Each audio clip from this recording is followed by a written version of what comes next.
Welcome back, guys. Today I'm doing a video that was requested by a few people.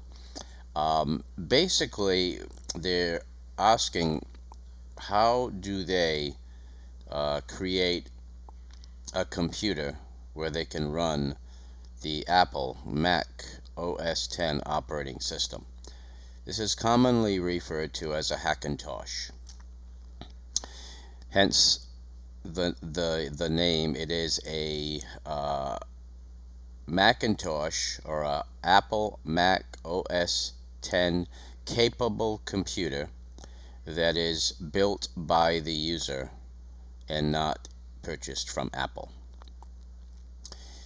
I've done that a few times now, and I'm going to go over some of the steps that you'll need to address if you are considering building what's known as a Hackintosh computer.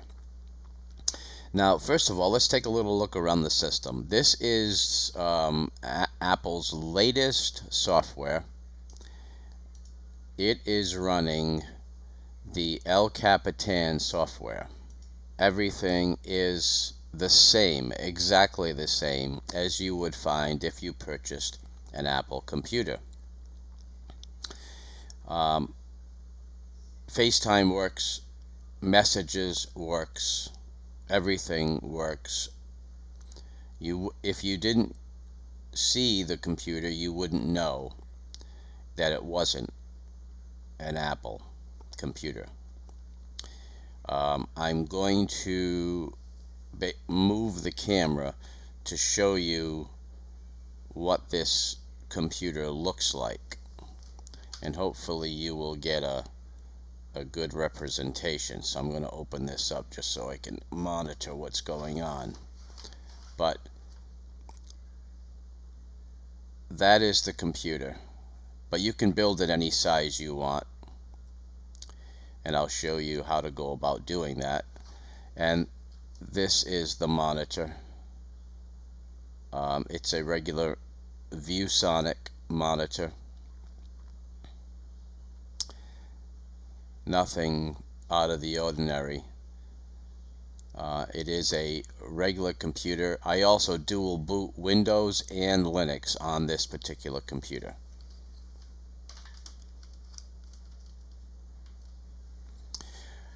Okay, so here's the situation. If you would like to build a computer that you can run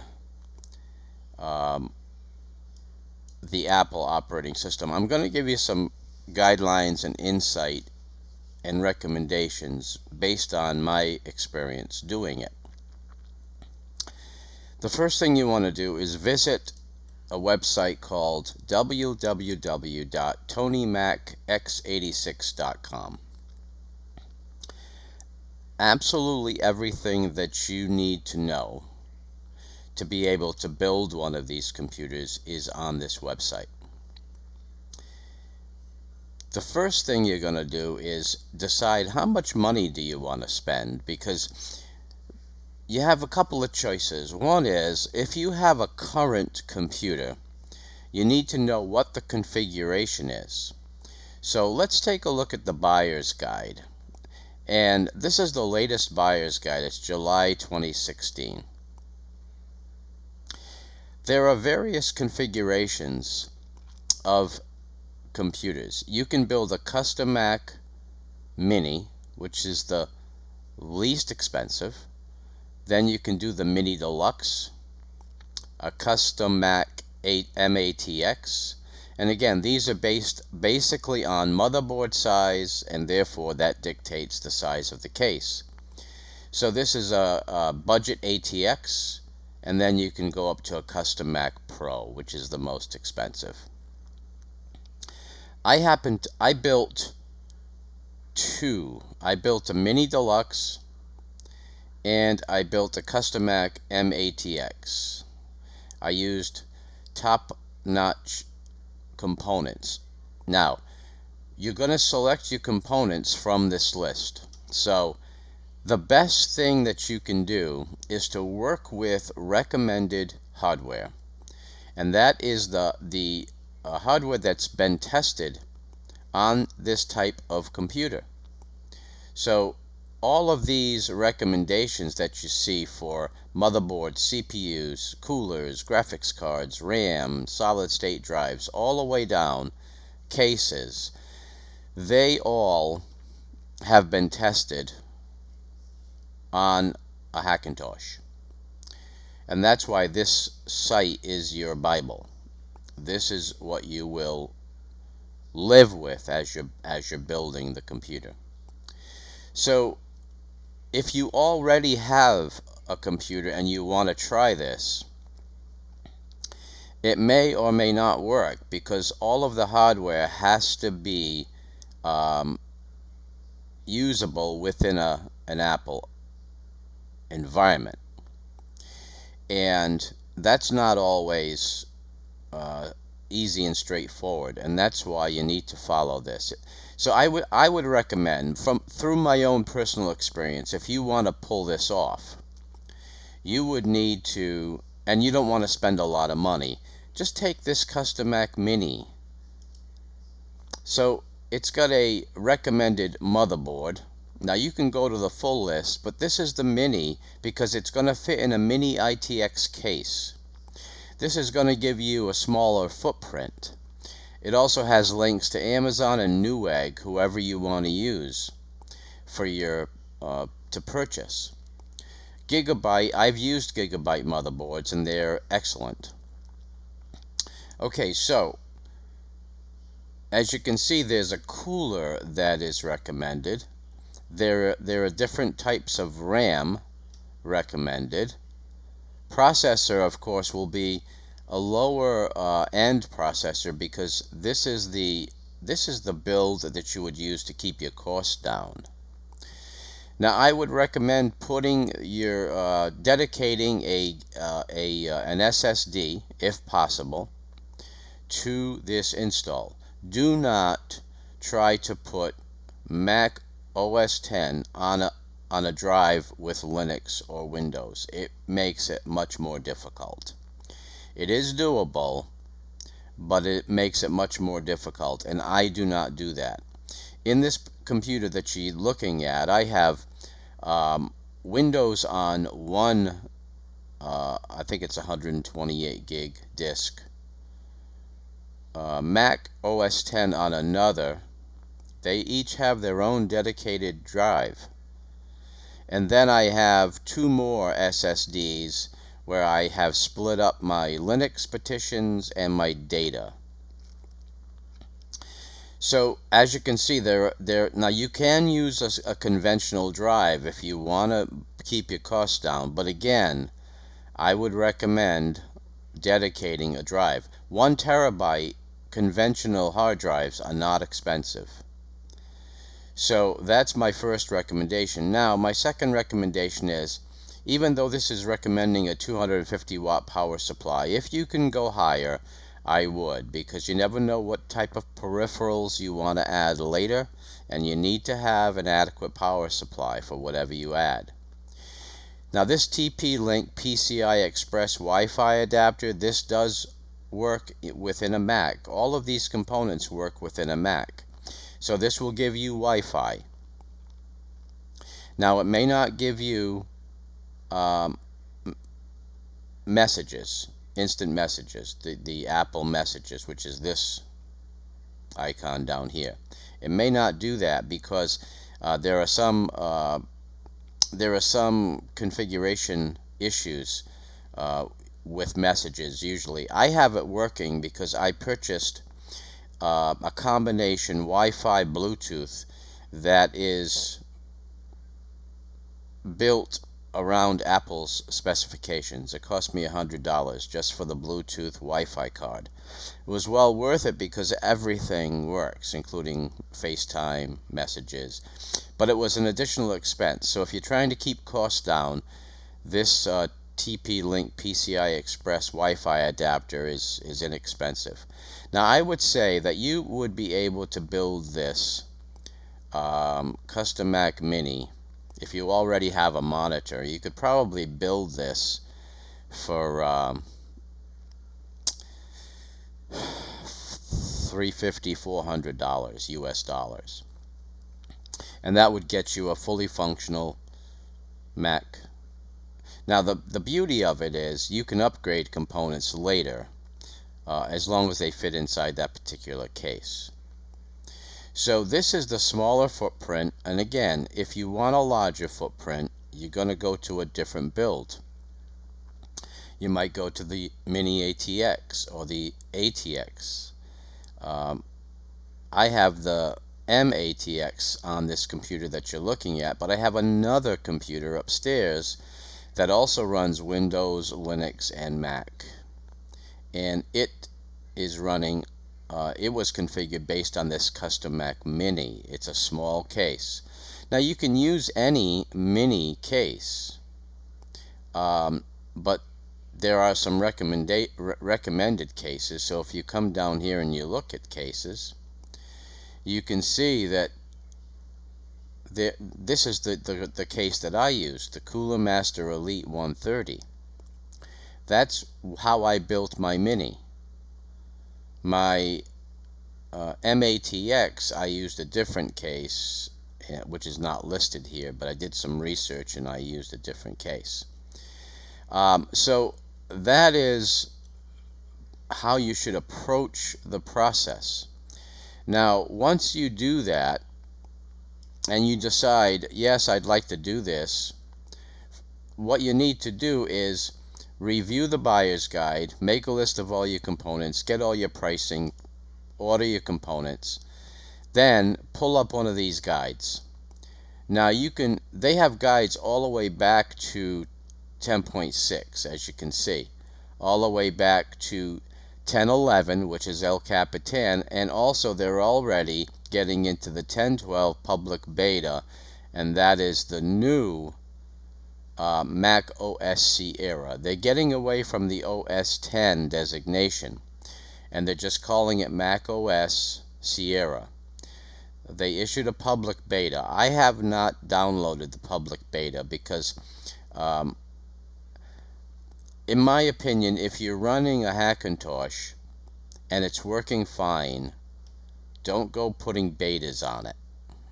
You just run the risk that you're going to trash your installation and then you don't have a functioning Mac computer. Wait until the final Mac OS Sierra is released. This website, Tony Mac X86, once that release is out, coming in the fall, they'll have a guide for it. And in many cases, all you have to do is just do the upgrade through Apple. Now, that brings me to my next point. When Apple releases an update, most often you can use the regular Mac software update functionality. As it says here, 10.11.6, I just clicked on update software and it updated the software, rebooted, I'm back in business. The App Store is showing me an update right now for this particular. Now you can see I have installed updates in the last 30 days. No issues whatsoever. If I want to update my DVD creator program, that's the process. It's updated. It shows me everything that I've purchased in my Mac history. As you can see, I don't have a lot of them installed, but if I want to install and it's not installed, I just click install. Now, one of the things that you'll do, you see this OS 10 El Capitan? If you want to build a Hackintosh, you need to have access to this particular download function. You need that. You need the software. It's just like downloading an ISO from Linux to create a bootable USB. You need to do the same on an Apple computer. So if you have know somebody who has an Apple computer, then you can ask them to download OS 10 El Capitan and put it on a USB for you. Now all the instructions are in the guides. If you go to the guide and you go to 1011, which is El Capitan, you pull up the guide, it's going to give you soup to nuts, right to the first step to the last. And the first step is downloading the software, the ISO. So that's what you'll need to do first. Open Mac App Store, log in with your Apple ID. So you need to have access to that. Once you have that bootable USB, now, and you're going to follow this guide because you're going to use, there are programs on this website that you'll need to use to create that USB. See here, register at the website, create a user account, then download Unibeast and Multibeast. You're going to need a 16 gig or larger USB drive, do a full backup of your system, and as I said, and this is assuming that you already have a system working, but an Apple system working. But if you don't, what you need is you need a computer with an available SSD that you can boot off this drive and go through the install process. It's similar to installing a Linux distribution, but it's a little bit more complex. And you'll need to follow this guide step by step. So, to boil it down in simplistic terms, you'll download the Apple software, you'll create your bootable USB. It gives you recommended BIOS settings, so you need to be comfortable going into your BIOS because there are some things that need to be enabled, some things that need to be disabled. Again, this website spells out everything. Just take a deep breath, print out whatever you have to, and follow along step by step. The reason I recommend a dedicated hard drive is because if something goes wrong, you won't affect your main system. You can basically create this system exclusive of your current system. Again, the ideal situation is to be building a system from scratch with a dedicated, preferably SSD drive.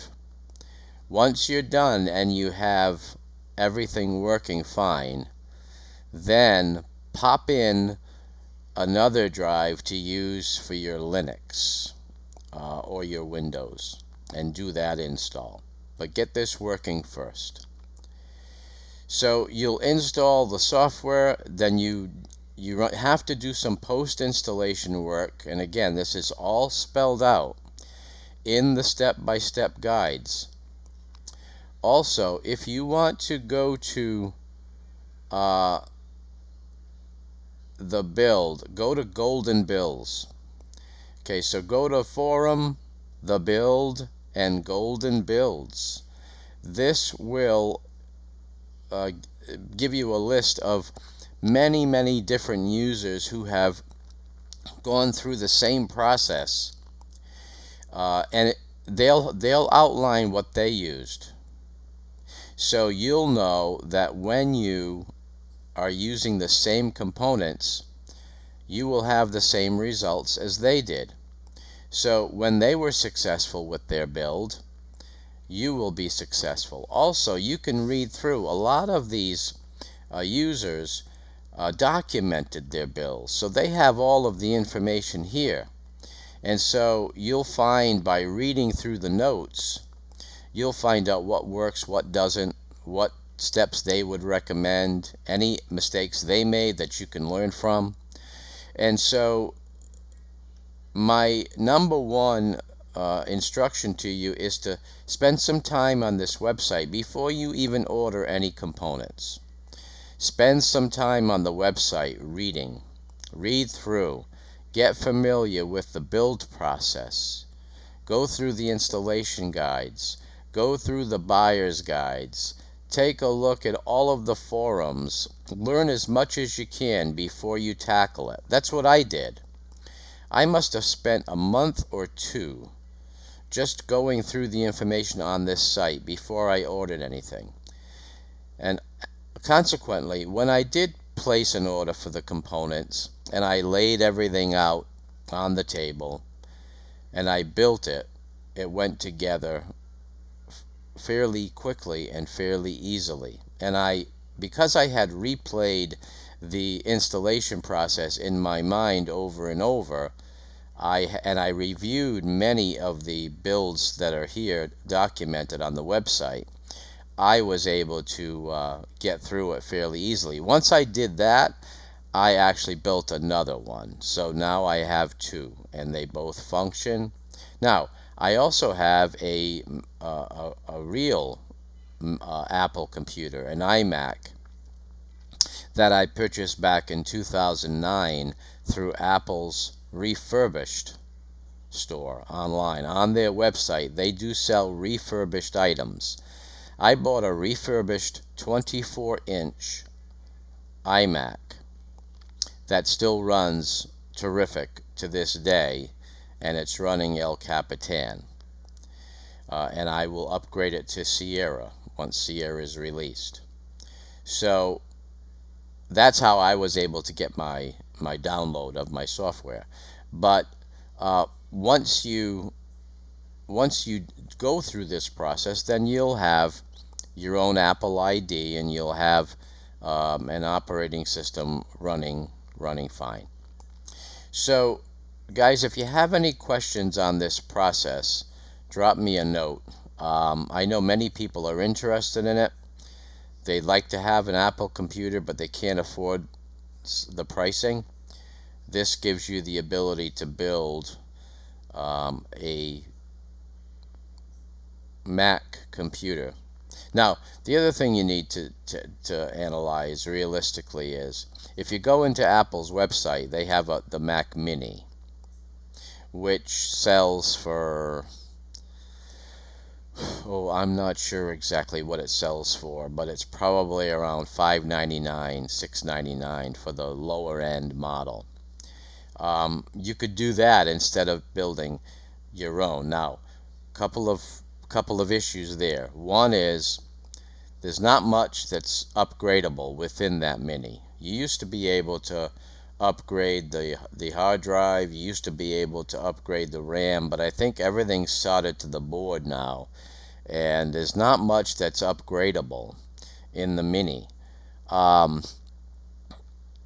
If you built your own, you would come out a couple of $100s cheaper, and it would be upgradable. All of the components would be upgradable, and it's something that you put together, so upgrading should not be a major issue for you. So guys, that is it for this this video. I just wanted to go through the process, give you my recommendations, my insight based on what I've done in the past. It does work. As you can see, this computer is absolutely phenomenal. It's absolutely perfect. There's nothing that I can do with a regular Apple computer that I can't do with this. So that's it for this video, guys. Please rate, comment, and subscribe. Thank you for stopping by the channel today, and I'll see you soon. Take care.